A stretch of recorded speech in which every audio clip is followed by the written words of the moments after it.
On blast. We're back together. Not that we ever really stopped being together, but it is reunion time, a 2-hour reunion.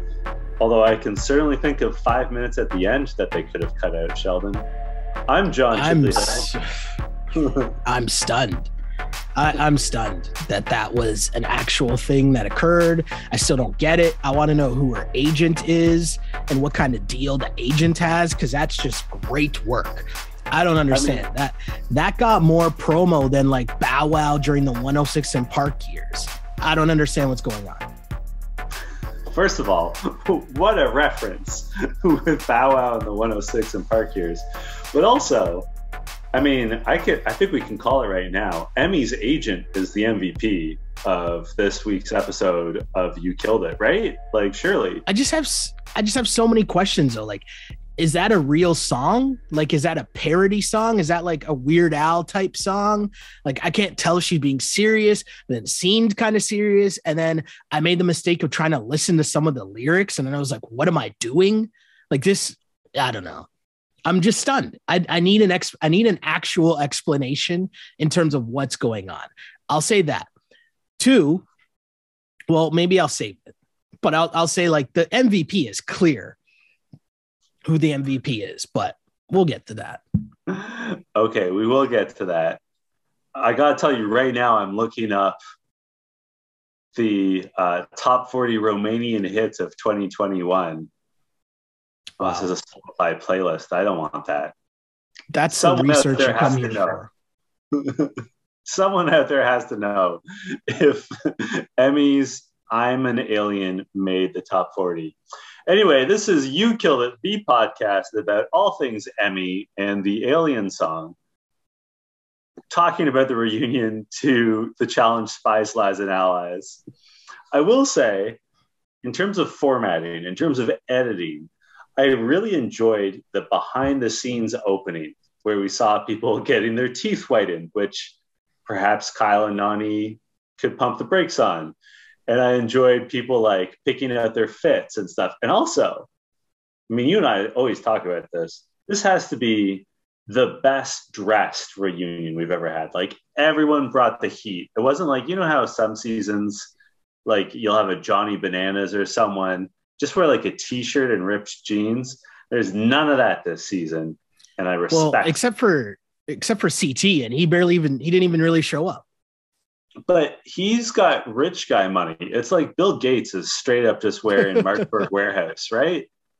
Like CT's is rich enough now that he doesn't have to dress fancy. He can just wear the Gap and New Balance 1-2 punch and like he's good to go. He's got that big money now. So I get it. He's also probably just like taking care of little Chris, right? Like he's probably on dad duty. So I respect it.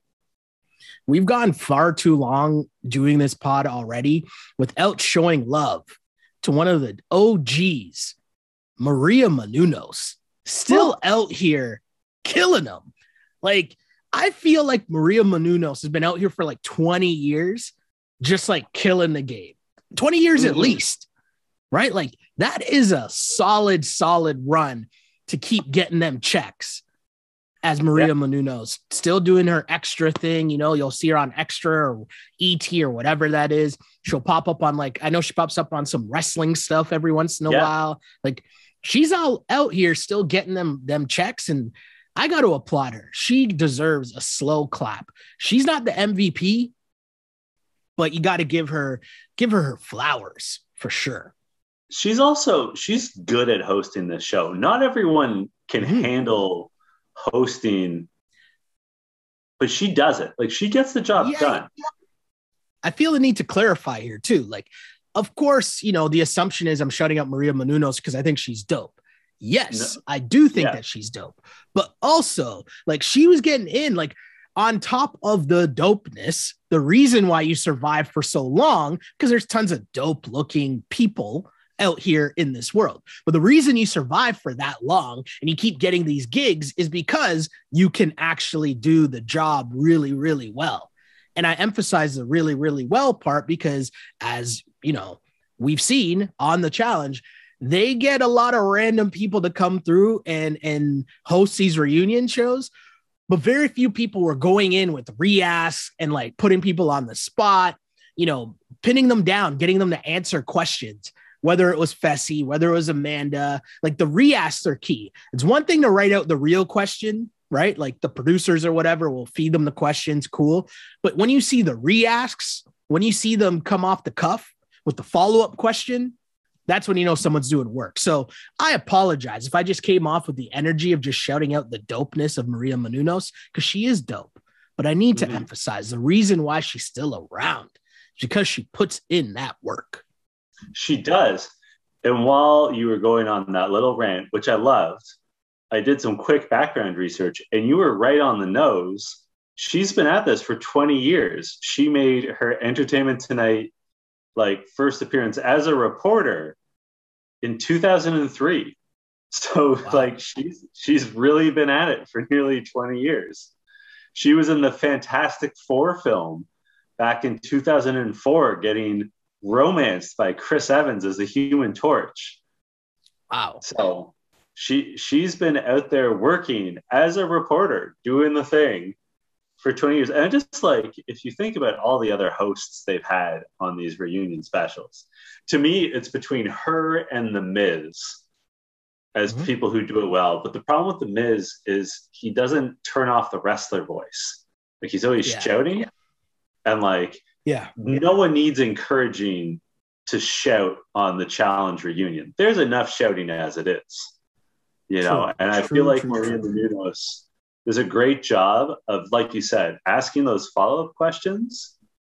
Yeah. But also like not putting up with anyone's shit while also not shouting anyone down. Like we'll get to it when we get to it, but like she put Fessy in his place and like did it well without raising her voice.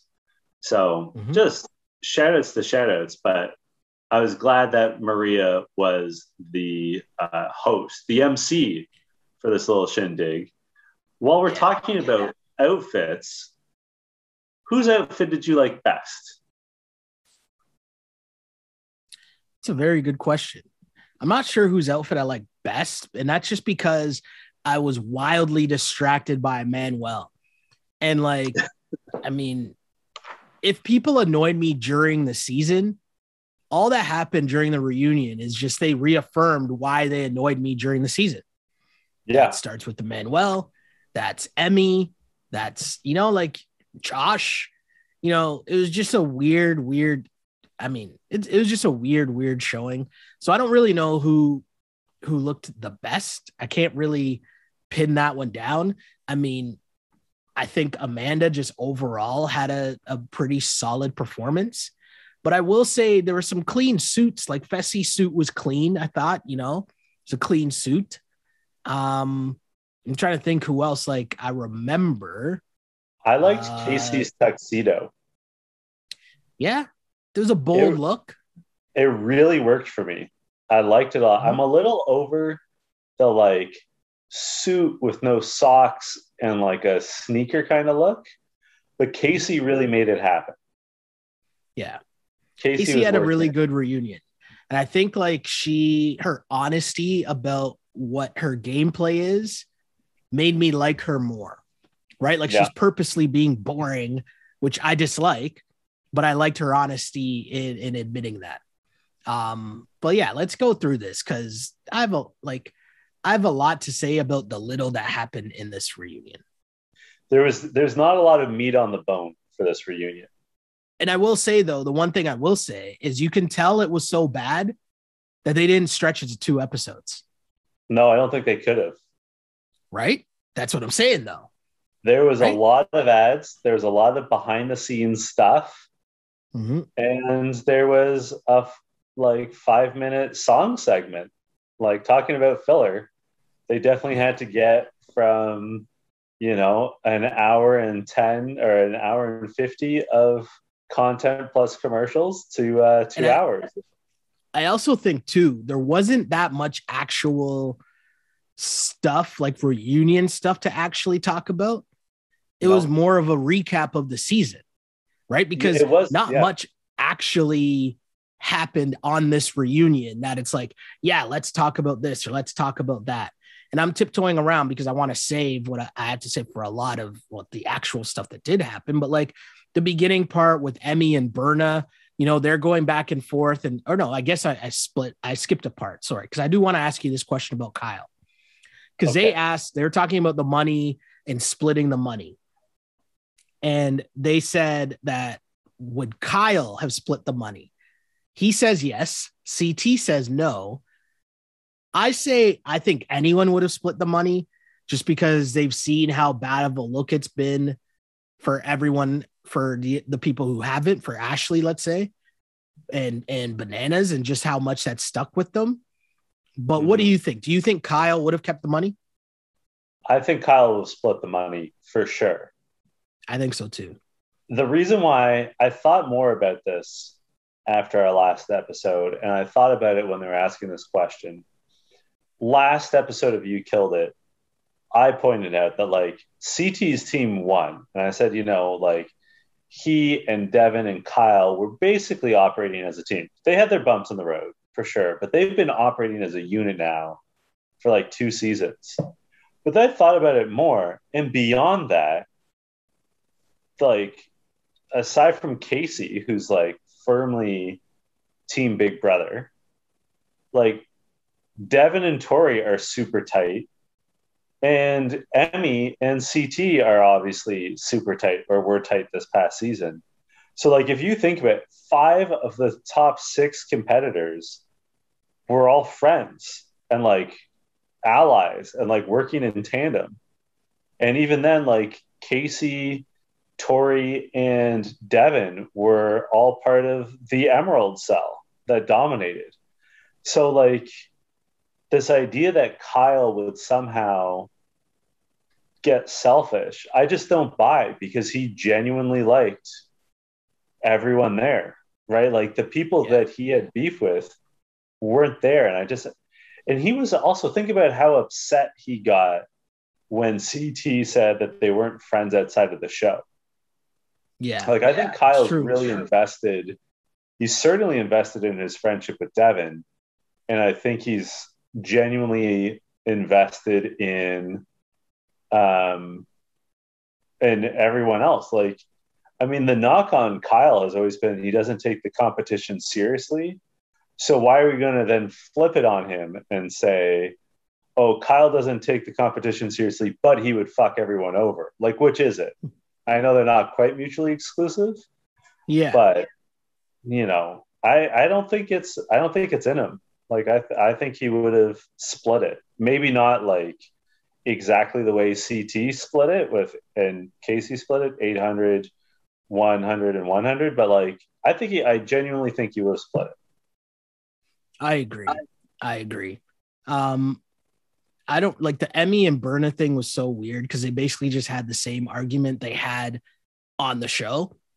Yeah. And they were cool. Like, they showed us later behind the scenes when your girl Emmy was talking about farting, and they seemed Why was cool. that the least shocking thing? Why was I not shocked by that comment? When I feel like in most instances, if someone else said that, I would have been like, oh, I would have had some reaction. I'm just going to leave it at that. I thought Emmy gave a shitty apology when she just said, I'm sorry, over and over again. Like, I thought that was unnecessary, but I did like Amanda's... She doesn't really mean it. No. I did like Amanda's throwaway comment. Josh, did you get your jewelry at Claire's? That is such a like perfect, like one-off. Like, Josh is sitting there minding his own business. They've definitely seen each other for at least the past hour, and Amanda's just like, hey, fuck you, and then like goes back to her stuff. I thought that was really funny, and I'd like to think that's the kind of thing I'd say to one of my friends, just like a throwaway chirp, and then like move on with your life. Yeah, it's my style. I'm into it. Do you have a lot to say about the Tasha Taka Tori beef?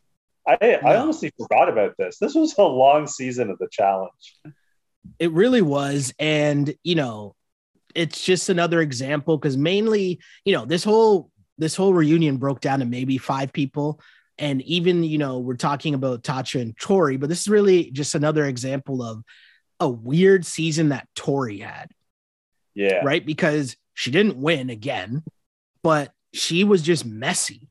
And even with all her messiness, it got her pretty far, right? She got Yeah. pretty far, but it wasn't a good, I don't think it was a good political season for Tori, right? Like, and especially No. after this reunion, like she didn't come off well. Like in this, she admitted herself, she over politicked, right? Mm-hmm. Trying to ask Tatcha who she wanted to go against and then putting her in against Amber, right? And we'll get to what else was going on with her for sure, but like it just wasn't a good look. And same thing, I don't think it was a good look for Amber, just because like, again, Amber, she could be trying to come off as, oh, I'm just nice and that's just how I am. And that's who, right? But like, we know that's not it, right? Like Mm-hmm. we've seen you, turn up, let's say, right? So people just don't trust you. And that's fine. People think that you're fake. That's just what it is, And I think her spiel trying to cover for herself doesn't work. And her and Tori, the reason why I'm talking about them together is because I feel like they suffer from the same issue. It's very obvious when they're playing to the camera and trying to play this like, woe is me, I'm just so nice. Like, why doesn't anybody like me? I'm just nice. Right. And it's like, I'm not buying it. That's just me. Who was it that said, was it Taka who said, or Amanda that said that they think Amber is fake because she's always talking about how nice and loyal she is? It might have been Priscilla in one of the it was in Priscilla, one of the you're right. confessionals, like in the actual episode, is just like people who are nice don't need to tell you that they're nice. They're just nice. Yeah. And it's true. It's true. Absolutely true. I have an important question for you, though. Why do people from Tennessee like hugging more than the rest of us? Yeah, I have no idea. I can't really say I know many people from Tennessee either, so I have no idea. I just thought that was BS. I thought that was just like something you say when you know that there's not a lot of people from down south, so you can kind of, go off with the positive stereotypes. I mean, I think it's one of those horseshit, sort of self-applied stereotypes that people like to sometimes give themselves. Like, what you always hear, like any person from any European country will be like, oh yeah, I'm from this European country. We really know how to drink. Like, Yeah. you can't all claim to really know how to drink, right? Like the Russians, the French, the Germans, the English, the Irish, the Swedish, the Spanish, the Italians, you can't all be saying we really know how to drink. You're all just alcoholics and that's okay. But it's like the same sort of thing, like this. It's like when people say like, oh, I really like family. Like, oh, you like family? What a bold stance. Like, Yeah. Amber, you like hugging because you're from Tennessee? How brave of you. What a distinct cultural trait that Tennesseans like hugging more. What? Like, you're just trying to make good TV, very cognizant about how you're going to come off on the show and who you're trying to portray yourself as, right? And you could have given different lines and it would have been either Tori saying it or Amber saying it because they're kicking the same game. Speaking of kicking terrible game was Josh and Fessy. Like a big part was his Josh and Fessy fight. And yeah, I mean, the one thing I got to say I give Josh credit for is that Josh said he kept stopping other people and saying, I don't blame Tori and I don't blame Corey. He blamed himself, which is right. because like you can't, and then mind you, later on in the episode, Josh like reverts back to blaming other people for the Amanda thing, but it's another story. We'll get there. But in this instance, it's like, oh, you didn't have to do anything, right? It's great that they brought you into this and they gassed you up, but you still had to go and like, you fell into making TV the same way that Tori is constantly making TV, right? Josh tried to like play it up and be like, oh, maybe I'll pretend and you know, kind of have a little fight with Fessy here. And it just got out of control. Yep. I had the same note. I really liked and I really respected how he owned his own behavior. Yeah. He was visibly drunk in that clip, and he didn't even blame it on being drunk. And I really liked and respected Josh in that moment. I gotta say, I didn't like the energy that Nani was bringing, though. Like, she really sort of lectured Josh about like not letting people wind him up, and I did not like it. I can't believe I wanted to defend Josh, but I wanted like the way Nani like turned around to face him directly. I was just like, Nani, like he's owning his own behavior. He's not blaming Tori and Corey. He knows he shouldn't let them wind him up. Like, you don't need to pile on to him right now and like give him the sort of condescending motherly lecture. I did not like that at all from Nani. That was the low light for me. And like, hey, longtime listeners know that I'm not often in Josh's corner, but in this 2-minute segment, I liked him a lot. I totally agree. And I thought, you know, Nani of all people acting and lecturing Josh is hilarious to me, as if like we don't remember the drunk noodles, right? Yeah. Like we don't remember like Nani's whole career on the challenge. Like just because you picked one season to lay in the background the whole season, not really do much, stay out of trouble. Or if we go by what some people are saying online, because of who won, they kind of didn't show some of the messier parts of Casey and Nani's game, which we don't know, but that's just some stuff floating around on the interwebs, we'll say, right? But my point is, just because Nani had one season where she kind of sat back, now all of a sudden you're the principal, right? I don't know. I didn't buy it. I didn't forget about the noodles, Nani. I didn't forget about the drunk noodles and throwing the noodles. That was just like, what, 2 seasons ago, 3 seasons ago? I don't know. Wasn't that long ago. Nani and Josh are real life friends, and they have had lots of opportunities to talk about all that, and will continue to have opportunities to talk about that. He doesn't need that lecture on national television. Like, you're going to get another chance to revisit this, Nani. Maybe just like take it easy on your guy. You know, he's wearing his jewelry from Claire's. Like, give him a break. It's Josh. He's going to have a hard reunion no matter what happens. Don't pile on. I will say I enjoyed as they sort of like broke down who ate the pizza. I feel like they never actually determined who ate the pizza. I loved all the slow-mo, like frozen shots of people drunkenly eating pizza. They all looked so bad. It was very funny. Yeah, I mean, no, they did say who ate the pizza, didn't they? They said they said it was Priscilla because someone took Priscilla's pizza, right? Yeah. But like we didn't get resolution as to who ate Priscilla's pizza is my problem. My problem was Fessy. Oh, Fessy was such a pain. First of all, just so sulky throughout this entire thing. Like, making mean faces at things that had nothing to do with him, like just a black storm cloud in the corner by himself. And then this idea that he could punch CT, like our guy Fessy clearly hasn't gone back and watched the tape yet. CT literally unhinges people's jaws for fun. And now CT has old man strength. Right? Like, he's about our age, a 38, 39-year-old guy has that crazy old man dad strength. Like, he's wrestling toddlers now.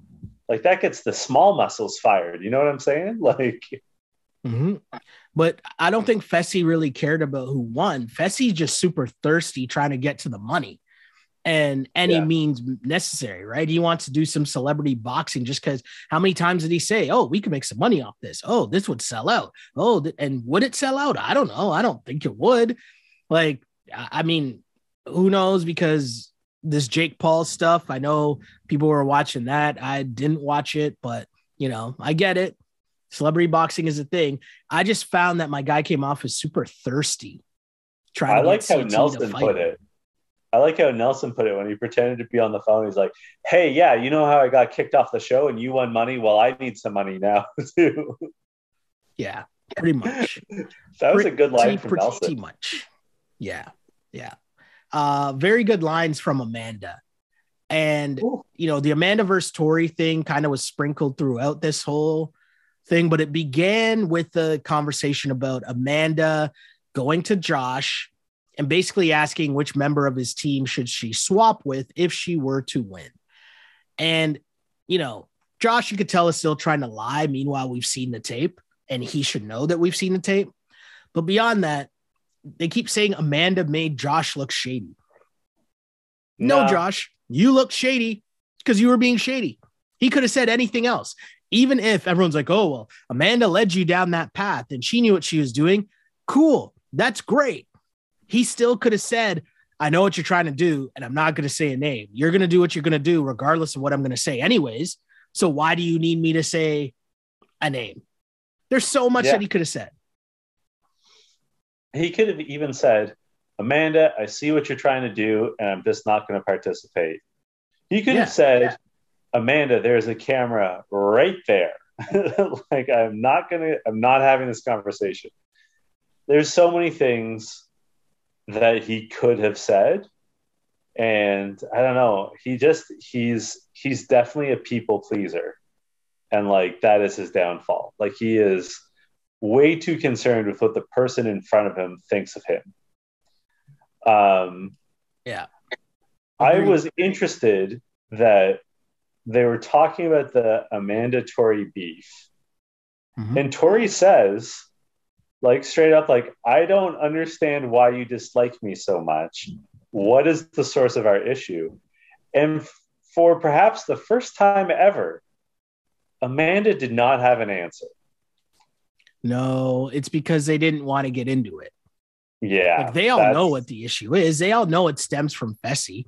Like, it stems, first off, with, I agree with Amanda. Tori is fake, right? And I agree with Amanda with everything about what she said about Tori. Tori is a chameleon, depending on who's on the season. She's everybody's best friend. And, you know, when you can't get a good read on someone, I don't mess with them either. And I know that a lot of people might not feel the same way. Amanda might rub people the same way, but I relate to Amanda in a certain situation because I'm very much like her in this sense where if I don't fuck with you, I don't fuck with you. It's just that simple, right? Like, there's some people that I know I just don't vibe with and I don't fuck with them. And that's it. You know, I don't really like phony people when I don't know.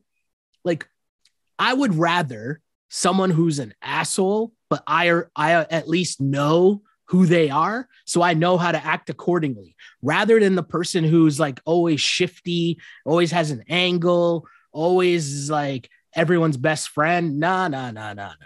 I don't like that. But the problem is, one, the majority of society is not like that. Two, it's getting even worse in this era of like everyone trying to be everyone's friend because, you know, networking is what we try to call it now, or, you know, you're trying to build relationships and everybody's friend. Like, I don't mess with that. So I relate with Amanda in this situation.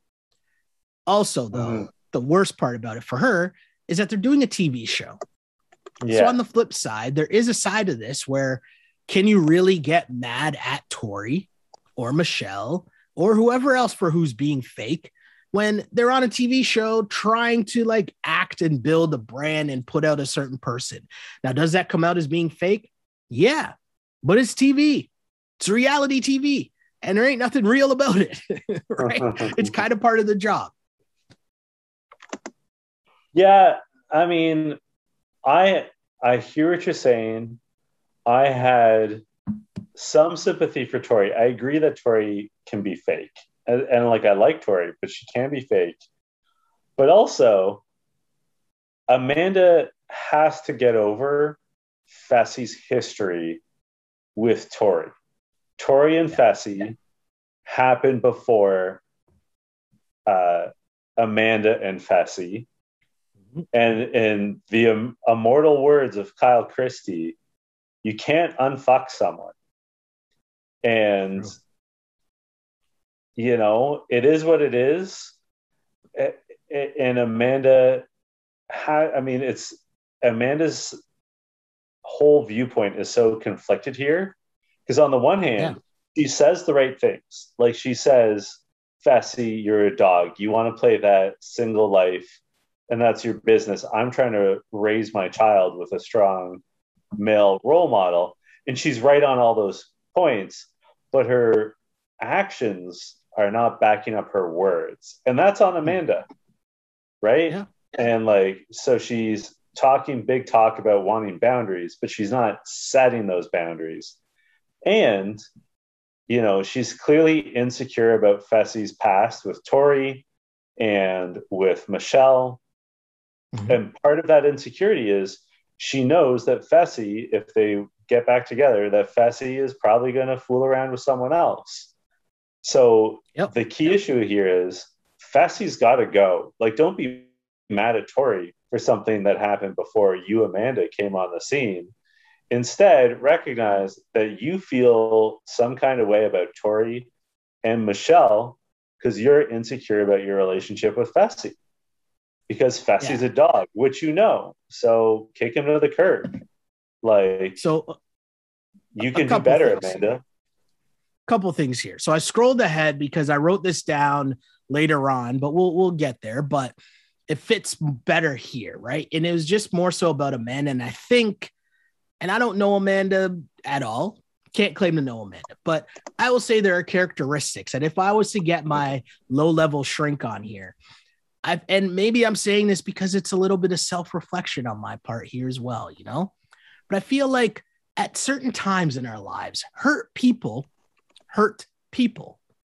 Yeah. And that's why she has this like rough exterior. It's a defense mechanism. That's why she has no time for fake people or people who she can't put her expectations into, right? Because when they're not met, you end up disappointed. And then rather than be disappointed, you just hurt people, right?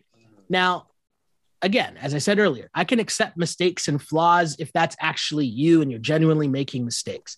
But I can't, like, if I can't trust that you're being genuine, that's where I see the problems coming in. That's the first thing I'll say about Amanda, okay?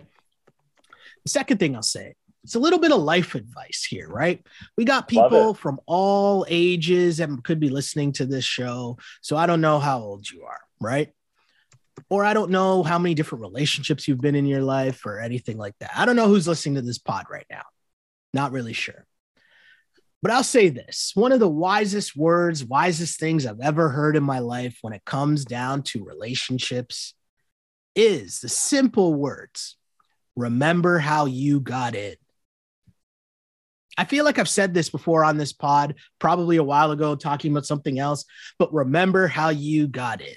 And the reason why I say that is because if you're Amanda, how did you get with Fessy? Right? Yep. It was messy. So it's going to continue to be messy. Yep. You can't be mad at that. That's how you got in. That's what it was. So that's what it's going to be. That's all. That's all I got. That's all I got. You know what? You have used that before, that phrase, and it's something I've taken to heart and use in my life. So there you go. It's good advice. As if I'm just sharing the knowledge. I'm just sharing the knowledge, passing it along. Passing along the wise words that were passed along to me. On that note, I thought there was a telling exchange in this moment where Amanda at one point turns and looks at Emmanuel and says, "Stop trying to get a call back." And I mean, it was funny because Emmanuel was weighing in and being himself.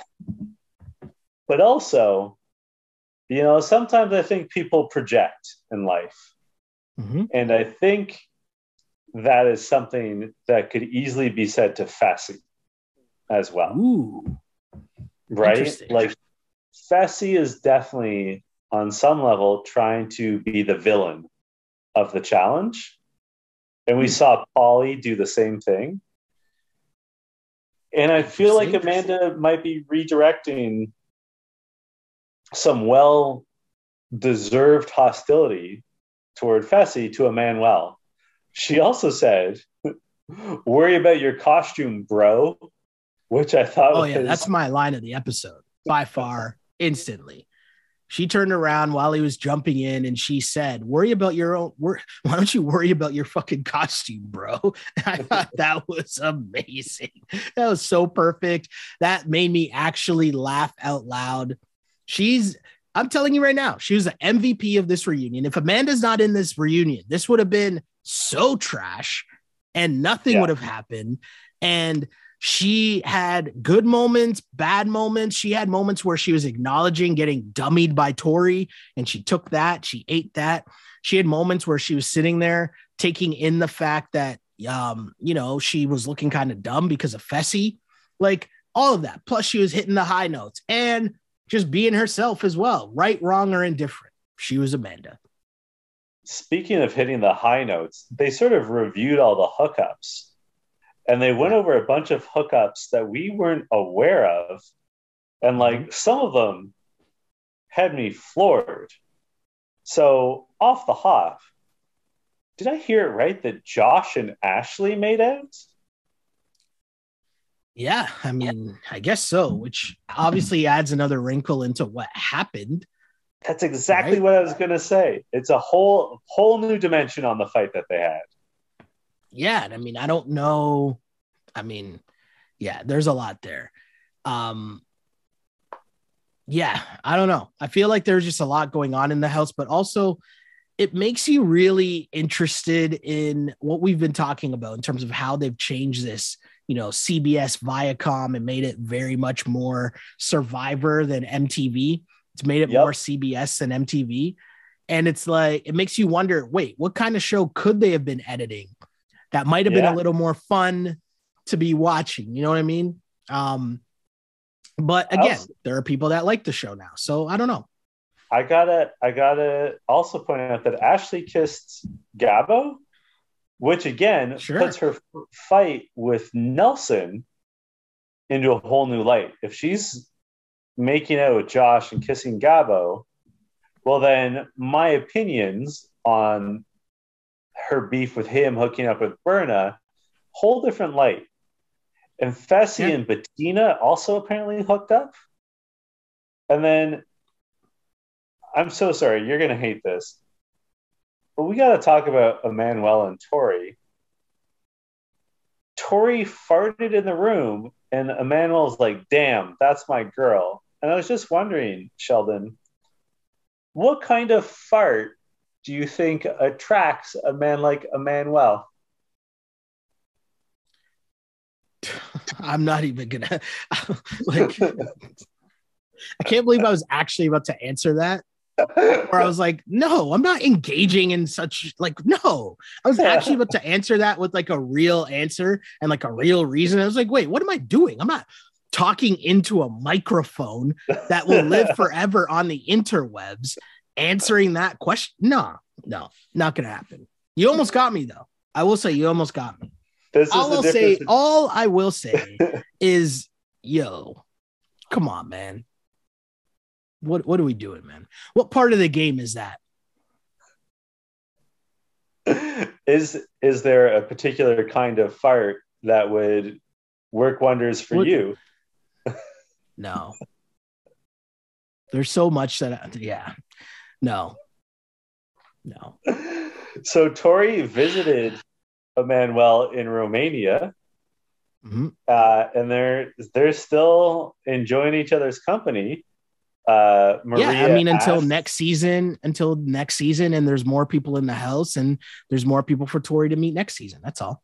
And more people for Emmanuel to meet next season. He has a very liberal definition of the word love.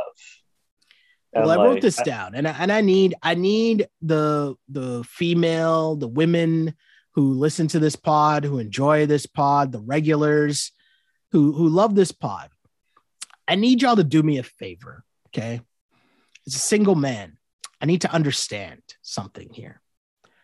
What is it really about Emmanuel that has the house all turned up? I just need to know. Is it the vampire thing? Does it make him kind of like interesting? You know, he's kind of like, you know, he's interesting. He's deep. He's different. He's out there. Like, is that what it is? Is it the tattoos? Like, he's kind of cool. Is he just funny? Right? Because like humor, is that it? I don't know. I just got to know. Like, what's the vibes here that I'm clearly missing something that I should be seeing that when I'm watching the show? I don't get it. I don't get it. Like, I'm able to say, yo, Fessy's out here putting in work. Okay, I get it. I understand. Right? Emmanuel, I just don't. I don't get the hobo vampire thing. Like, I don't get it. I don't know. he really looks like an extra from Blade 3. Like Yeah. I don't get it. And like, whew, don't But find him particularly charismatic, you know? And like, maybe he's one of those people that's funnier in the room and like, it doesn't translate well, but I don't see it. I don't see it. Tori putting in the frequent flyer miles to Romania, hanging out with the grandma.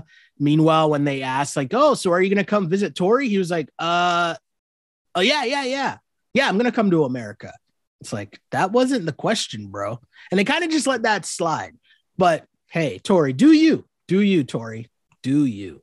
She is on the rebound after a major breakup. So I'm not mad at Tori. Tori, do you get yours? Why not? Mm-hmm. Hey, nothing wrong with that. Get to travel the world. Why not? Yeah, we already touched on the Fessy and Amanda situation. I don't. Do we need to? Because they circled back to Amanda and Michelle. The only thing I want to know is like, what is Harry Potter world? Oh, I mean, it's. I didn't want you to actually answer that. What really? I said it. I asked it, and then I'm like, oh no, John's actually gonna know, and he's actually gonna try to give me a full breakdown of what Harry Potter world is. Well, I meant more so is that's the game we're running here, Fessy. I like that. That's kind of a, you know, that's not what you'd expect from Fessy. I'll give Fessy a little credit for that. You know what I mean? Because that's not what you'd expect from him. You see how that one might work, you know, that fade away, you know, not his normal step back jumper, you know, might be a little dribble through the legs, around the back, spin move, left hand, you know, hit him with a little something different. Yep. It's an amusement park. Just so you know, it's at Universal Studios. It's like an area. So that was the only part I wanted to bring up, that and your boy Devin, who kept jumping in the middle, being like, wait, Amanda, so are you guys on or off right now? I gotta say, Devin and Kyle were doing great work in this segment, just like adding things in. Like when Michelle said to go to Harry Potter world, they're both like, well, I mean, you have to. Like, how could you not? I thought those two were funny. Although, man, I know I alluded to it earlier. I found it hard to look at Kyle and Nani with their super fake, like bright white veneers. Mm-hmm. Yeah. Like, guys, like switch some coffee around and make them look like human. Like, it is rough. Like, they're both attractive people. And like, hey, it's their bodies. They can do what they want. But like, I find it hard to look at those fake ass teeth on both of them. Yeah. I mean, I'm going to be honest with you too, and I'm going to sound like a curmudgeon here, but I found it really hard to pay attention to the Casey and Nani segment. And, you know, I'm not mad at Love. I'm happy for them. They seem like really nice people. We've seen Nani a lot on the show and a lot of different relationships, and she seems happy and cool. I'm happy for her. And Casey, maybe it's just because Casey doesn't really show enough of her personality on the show, which makes me just not care overall. Maybe that's it. but like I didn't pay attention. Like they went in for a while, and then I realized, oh, they're so like I realized that I caught myself that I tuned out. But then I caught myself because I was like, oh, this has been going on for a while. Then they finally just got to the fact of them moving in together. It sounds like Nani's moving to San Diego. Yeah. Cool. Well, I'll say this, like moving from Florida to San Diego, huge upgrade, like massive. Because you still, not only is it like obviously great weather, but San Diego has like the best weather in North America. It never rains there, but it's not hot. And also, you're not in Florida. Like, what a massive upgrade for Nani. And I'm happy for them. But like you, I tuned out. Kyle O'Reilly made his AEW debut, and I found myself watching that on Instagram while this segment was going on. Trust me. I have no idea what language you were just speaking. There's someone who's listening who knows exactly what I'm talking about. I don't know who, but someone's going to be like, yeah, Kyle O'Reilly did debut on Dynamite, and that's sick. So someone's got my back on this. Is he related to Ryan O'Reilly or Bill O'Reilly? No. Okay, just checking. He's a pro wrestler. It's very exciting. He kicks people really hard. He's like a vicious little animal. It's great. Okay. Interesting. I'll take your word for it. You're channeling some CT right now when they were going over his issues with Big T. And he says, guys, I'll be honest. I don't know what we're talking about. Yeah. I was with them. Like, come on, Big T, get over it already. And you have to put yourself in CT's shoes. What reason does CT have to like still be trying to, be your partner or whatever? Do you know what I mean? Yeah. Yeah. Could he go about it in a different way? Sure. But come on. His apology was lacking compared to his apology to her at the last reunion, which I thought was quite sincere. I just think he's over it. And I think Big T's got to get on that same wavelength. They're not going to be friends. I'll be honest. I'm over it too. Yeah. Speaking of over it, Esther and Taka were friends and then were not friends and maybe aren't friends. I wasn't super interested in this, except this segment had my line of the episode where Taka was listing off all the things that Esther had done that hurt her. And she said that she tagged Esther on Instagram in her stories twice. And both times Esther didn't repost it. And Josh goes, she didn't repost it, Esther. And that is, I think, the first time Josh has ever been funny on purpose. But that made me laugh out loud. That was legitimately funny. Like just the way he mockingly was exasperated. Said, Esther, like, come on, you know better. Yeah. Yeah. And I mean, one of the rare times Josh looked good, because I thought what happened there, him and Tori, I'm going to link them together because they both just came off as bad liars. First, Josh just wanted to put Corey in the whole time. And then now he's trying to like lie and be like, oh, I'm friends with everybody. And it's like, you can't be friends with everybody and try to have everybody win. You chose Logan because you thought Logan's a rookie and he would be easier for you to baby win against in a final as opposed to Corey. That's all it was. Just be honest and say that. And everyone would be okay with that. Same with, as I said, Tori, you're helping Emmanuel over Devin. Why? Because I'm going to assume that you wanted Emmanuel to stay in the house longer because y'all were having some fun. And Are you really going to be going to Romania multiple times? How often are you going to be in Romania? So you might as well get the Romania while the Romania is with you now in the house. That's why you're trying to help my dude win. Not, what did she say? I'm a big cheerer. Like, miss me with, like, what are we doing here, Tori? That's what Amanda's talking about, and that's what I can't fuck with. And shout out to Nelson. I can't even believe I'm saying that so many times, but Nelson calling her out, big move. Yep. Then we had a brief appearance from TJ. Which was funny. which was funny. He did really well. He came off well. We had, you alluded to it, but the conversation about Josh and Corey and their beef. Josh, again, just looked bad. At least he owned, again, like, yeah, that looked shady. And then the main event, Emmy has a costume change. So once again, perform. Yeah. I got nothing. I don't. Yeah. Jeez. My only question for you, Sheldon, is was this performance better or worse than her first performance? Come on, man. I'm not putting energy into this. I'm not being a part of the machine at MTV and Emmy's agent in putting more energy into promoting Emmy or this song. Nope, not going to do it. Not going to do it. Nope. So we've said what our lines of the episode are. I gather Amanda's your MVP. You've been pretty declarative about that. 1,000%, and it's not even close. I'm still going with Emmy's agent as being the MVP. I wasn't kidding when I said that off the top. Just because you got to assume she's not the biggest star in Romania. Like, she can't be. But she's getting the best international airtime of any Romanian pop star. Yeah, and like, I mean, put it this way. All season of You Killed It, we've talked about how we're not getting most of the music on this show that MTV is paying for rights for in the United States and sometimes plays in Canada. But you know what song we've heard twice? I'm an Alien by Emmy.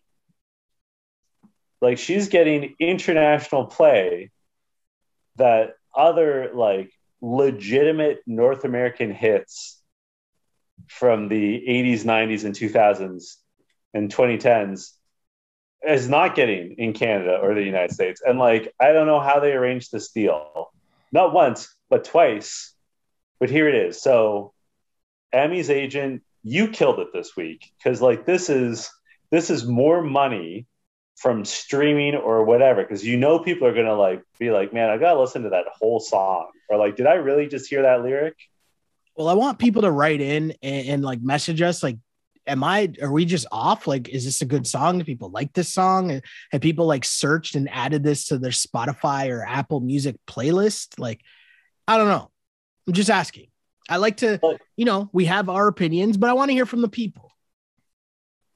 I mean, I don't mind saying I have both good taste in music and bad taste in music. Like, there's some legitimately terrible songs that I really like. You and I do not see eye to eye on my favorite song of all time, Jump Around by House of Pain. And I know that. And like, I'm glad it doesn't get in the way of our friendship. But even with my bad taste in music, like I was listening to S Club 7 today. Like, I like some bad music. I can't get down with this. Like, I can't get on board with Emmy's music. My guy said S Club 7. Yeah. Don't stop, never give up. Hold your head high. I'm familiar. And reach the top, Sheldon.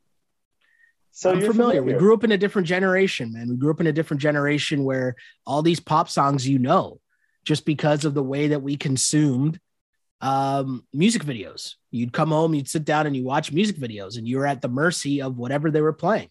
So if something was popular, that was that. Like, I think I talked about this on this pod, or maybe it was the other pod. I'm confused. But the Alanis Morissette music box, did we talk about that on this pod? No, we did not. Yeah. It's really, first off, it's a really good doc. And, we're Canadian. Alanis Morissette's Canadian. So, of course, I was going to give that the time of day. But it was so funny because in my mind, I was like, wait, I actually like know these songs. And I can't say that I ever in my life was actually bumping Alanis Morissette. Like, I never had a CD. It was never in my eardrums. This is before like Apple Music or whatever. But just off like radio play, and for us here in Canada, Much Music, which is MTV, but our version, right? Like, just through that, I was like, wait, I know these songs.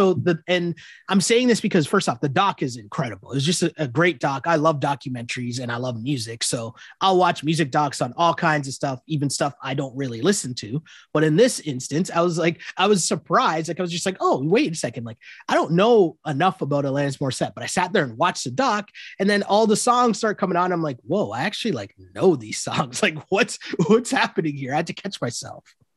You know what, though? Alanis Morissette, her songs hold up. Like, she had some great bangers. I'm telling you, if you're a fan, like, or even if you just like music, because it talks a lot about her process and writing and her writing partners and how they put that album together. Like, it was really interesting. Like, it's a really good, like, music doc. Did Dave Coulier come up, or? They did talk about if the song was about him, right? What's that song? What's You Ought to Know. Banger?